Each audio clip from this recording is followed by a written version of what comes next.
Hello साथियों, अगर आप इस वीडियो तक पहुंच गए हो तो इस वीडियो को कंप्लीट ज़रूर देखें। इस वीडियो में मैं आज जो बात करने जा रहा हूं कि आईटीआई करना क्यों ज़रूरी है, क्या आईटीआई करते ही जॉब कन्फर्म है और वो कितनी जल्दी कन्फर्म है, ये बात आज आपको मेरी क्वालिफ़िकेशन के द्वारा बताऊंगा। कईयों को लगता है कि जिसके परसेंटेज हाई हैं वही ही इस चीज़ के अंदर आएँ, इलेक्ट्रीशियन के अंदर या आईटीआई के अंदर। तो आज इस वीडियो को कंप्लीट ज़रूर देखें। तो आप सभी का आर के सन from Rajasthan Ganganagar YouTube channel पर बहुत बहुत स्वागत है। तो आज मैं जो बात करने जा रहा हूँ, मेरी ऑल क्वालिफ़िकेशन। मैं जब तैयारी करता था या कॉलेज जाता था तो मेरे को पर्सनली ऐसा लगता था कि जो हमें गवर्नमेंट टीचर पढ़ाने आता है, अगर मुझे उसकी क्वालिफ़िकेशन के बारे में पता चल जाए कि वो किस डायरेक्शन में किस प्रकार से चला, तो मुझे कुछ अच्छी गाइडेंस मिल जाए। तो इसीलिए मैं आपके लिए ये वीडियो लेकर आया हूँ कि मैंने 10th कहाँ से की, कितने परसेंटेज से की, 12th कितने परसेंटेज से की। तो ये वीडियो आपके लिए है, तो बने रहो। सबसे पहले मैं मेरे रिज्यूम पे लेके चलता हूँ। किस पे? रिज्यूम पे। तो दोस्तों, ये है मेरा रिज्यूम, जिसके अंदर आपको कई डिग्रियां हैं जो दिखाई दे रही हैं। सबसे पहले मैं बात करता हूँ मेरी टेंथ है जो मैंने अजमेर बोर्ड गवर्नमेंट स्कूल से की है, जिसमें मेरे परसेंटेज से 60.67% जो मैंने की थी 2018 में। और फाइनल सिलेक्शन कब हुआ है? 2026 के अंदर। तो आप देख सकते हो, कुछ लोग सोचते हैं 10th के बाद डायरेक्ट जॉब मिल जाए, कईयों को मिल जाती है, लेकिन कईयों को संघर्ष करना पड़ता है।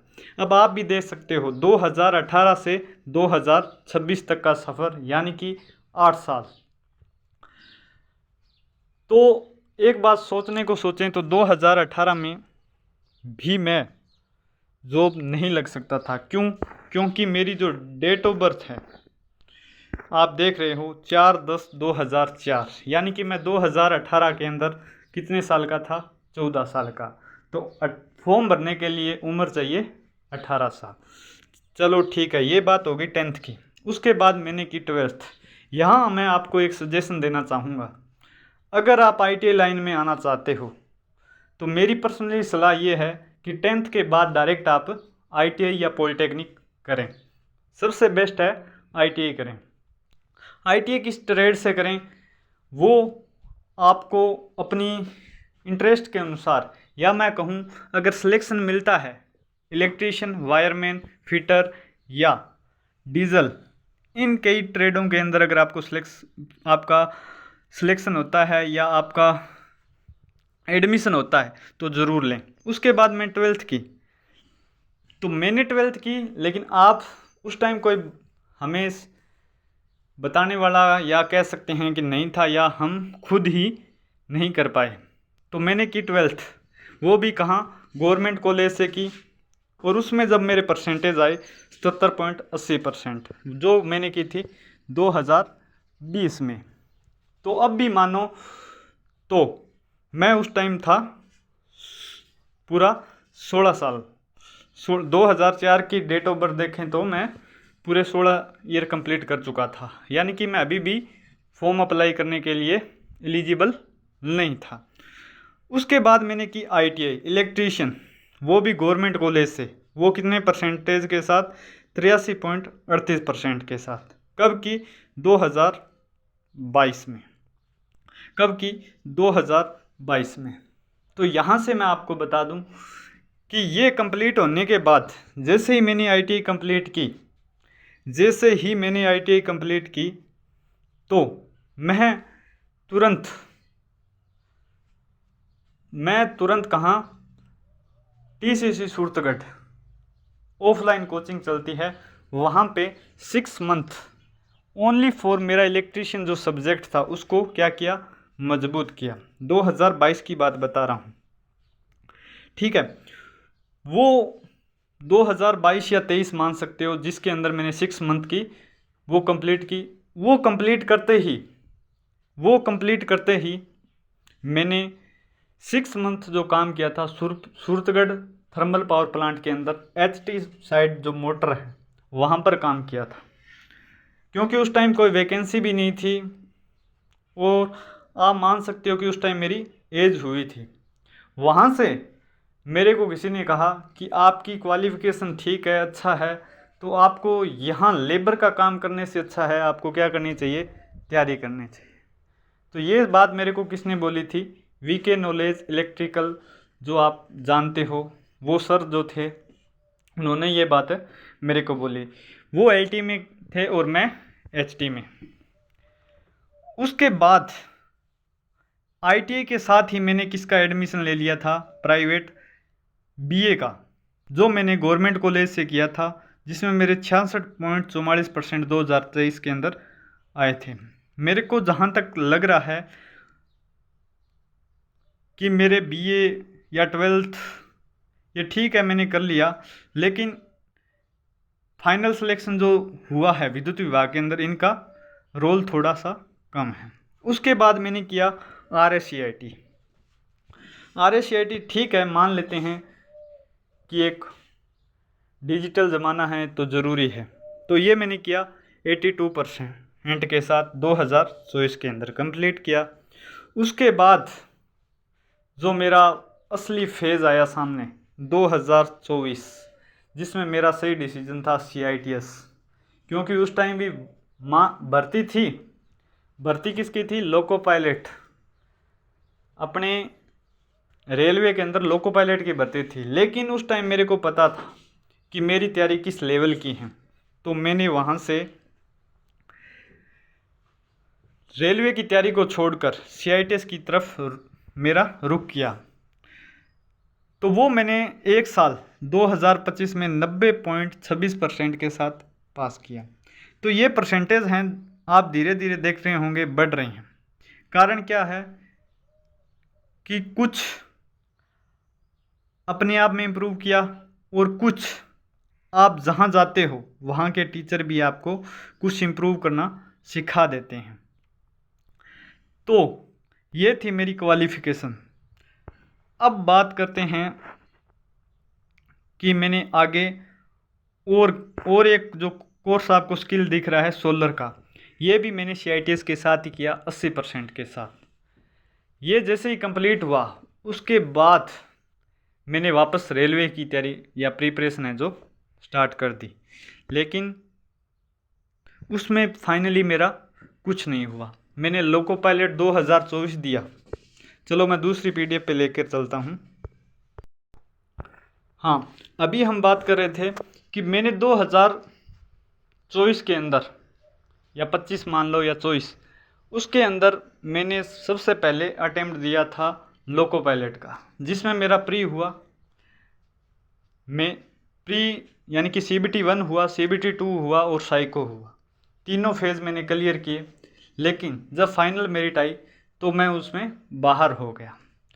तो मैं इसके माध्यम से ये नहीं बताना चाहता हूँ कि मैंने ये एग्ज़ाम क्लियर किए। मैं ये बताना चाहता हूँ अगर आप एक एग्ज़ाम में फेल या हो जाते हो, बाहर हो जाते हो किसी वजह से, चाहे वो आपकी कमी रही हो, चाहे आपने उस चीज़ को टाइम नहीं दिया हो या आपके दिमाग में नहीं बैठ पाई हो, तो ये चीज़ें होती हैं। उसके बाद मैंने दिया टेक्नीशियन।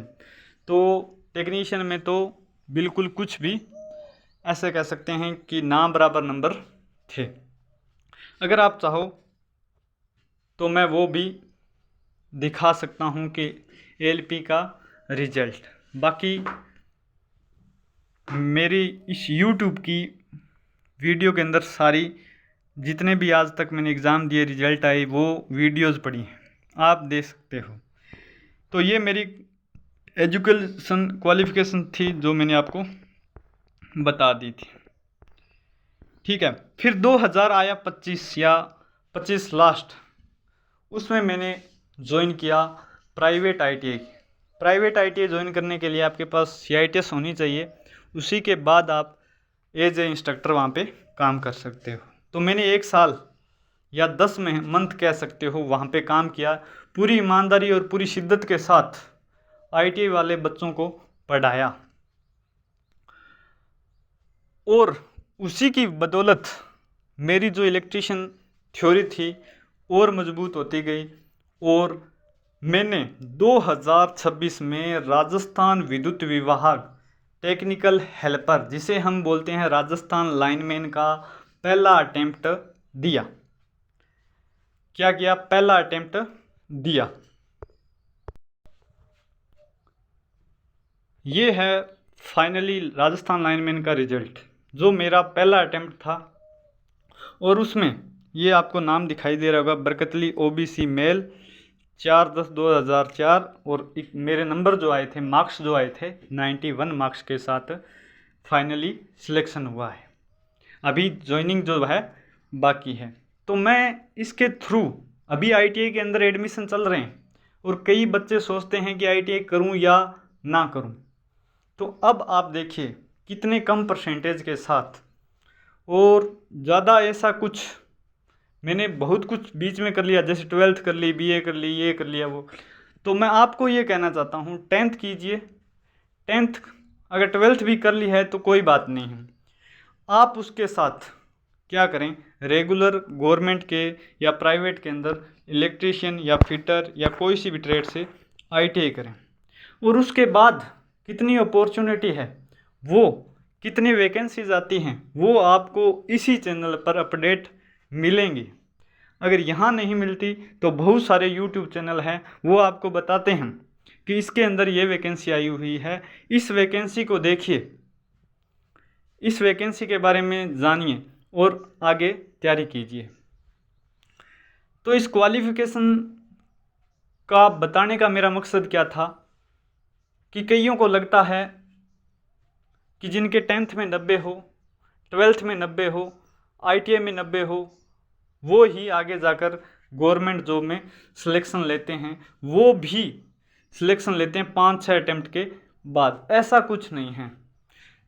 ITI एक ऐसा मार्ग मैं मान सकता हूँ, ITI का मार्ग मैं एक साफ सुथरा मार्ग मान सकता हूँ, जिसमें आप एक ना एक दिन जल्दी और सेक्टर से पहले जॉब प्राप्त कर सकते हैं। और जिस भी भाई ने पूरी जर्नी देखनी है कि मैंने किस कंडीशन में तैयारी की, पढ़ाई की, तो वो मेरे इसी चैनल पर पोस्ट किया हुआ है पूरी स्टोरी को। उस स्टोरी को एक बार जाकर पढ़ना, क्या पता आपको उससे थोड़ा बहुत मोटिवेशन मिले और आप भी आगे रेगुलर तैयारी करते रहो। तो कईयों को लगता होगा कि विद्युत विभाग के अंदर सीधा फाइनल सिलेक्शन हुआ है। उससे पहले मैंने कौन कौन से एग्ज़ाम दिए, अगर आप चाहो तो उसका भी वीडियो लेकर आ सकता हूँ। वैसे रैंडमली मैं बता देता हूँ। सबसे पहले मैंने दिया था अग्निवीर, उसके बाद दिया SSB हेड कांस्टेबल, उसके बाद मैंने दिया NPS CIL, उसके बाद दिया PGCIL, उसके बाद दिया DRDO, उसके बाद दिया ALP, उसके बाद दिया टेक्नीशियन, उसके बाद दिया रेलवे ग्रुप D। किसी में नहीं हुआ, कहाँ जाकर हुआ फाइनल सिलेक्शन आपको मालूम है। तो इस वीडियो से अगर कुछ सीखने को मिला है और आगे भी कोई जानकारी लेना चाहते हो CITS के बारे में, BA के बारे में, RCIT के बारे में, ITI के बारे में, तो आप टेलीग्राम के अंदर लिंक है, मेरे को वहाँ पे मैसेज कर सकते हो। मैं आपको वहाँ मैसेज करके या कॉल करके जो भी आप पूछना चाहते हो ज़रूर बताऊँगा। लेकिन एक काम ज़रूर कर दें, इतनी वीडियो बनाने के बाद या इतनी क्लियरिटी के साथ अपनी क्वालिफ़िकेशन बताने के बाद भी अगर चैनल को सब्सक्राइब नहीं करते हो तो ये बात सही नहीं। तो चैनल को सब्सक्राइब करके रखें, आपको जितनी अपडेट है वो इसी चैनल पर मिलती रहेंगी। धन्यवाद साथियों।